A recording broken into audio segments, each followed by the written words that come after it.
Hey, this is Will back with CrossFit Project Mayhem. Got another question from Twitter asking about pre-workout and post-workout nutrition. Clark Kostrika asks, I would love to hear some good advice on pre-workout nutrition and post-workout nutrition.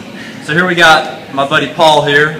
Give us a little intro, Paul, so I know who you are. Hey, well, my name is Paul. I own CrossFit Fire of the Gods, and I've been doing nutrition seminars for the last 3 or 4 years, and I'm excited to be here talking about nutrition with you and Mayhem. Awesome. So there's your question. Just some good advice on pre-workout and post-workout nutrition. So I'll let you take it away and give the people what they want. You bet. So the answer is complicated depending on what the person who's asking the question, what are their goals and what's their circumstance, and that your questioner doesn't really give that information. So, you know, I think there's 3 cases. One is if you're an elite competitor, and I won't speak to that because it's relevant to such a small portion of the population. And if you're an elite competitor, you've already spent the time to figure your nutrition out. So let's assume you're a blue-collar athlete like I am, and you're going to the gym every day. What I'd recommend is that you try to get your nutrition dialed in so that you don't have to do anything special before you work out. You know, you can take that back to the paleo model.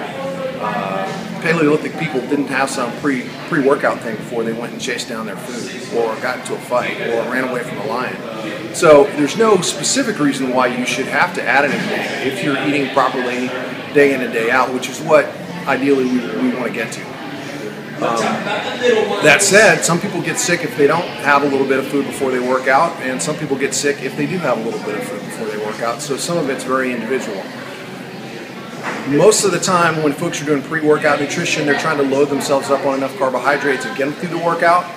And if that works for you, go get after it. But you know, I think it's probably a better strategy overall, especially as a lifestyle strategy, to eat adequate protein, or eat adequate carbohydrate in the 24 hours before your workout, so that you don't have to do anything special right before your workout. And then lastly, there's a special case, and that's for folks that have some sort of metabolic derangement or a lot of body fat to lose. And that's a case where I've seen people really hurt their body fat loss by having post-workout nutrition.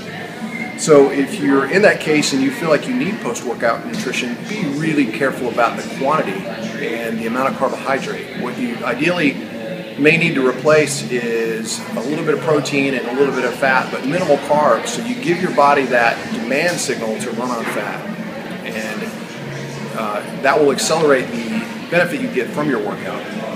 Some people will say there's a post-exercise carbohydrate tolerance window, and that's probably very, very true for most of us.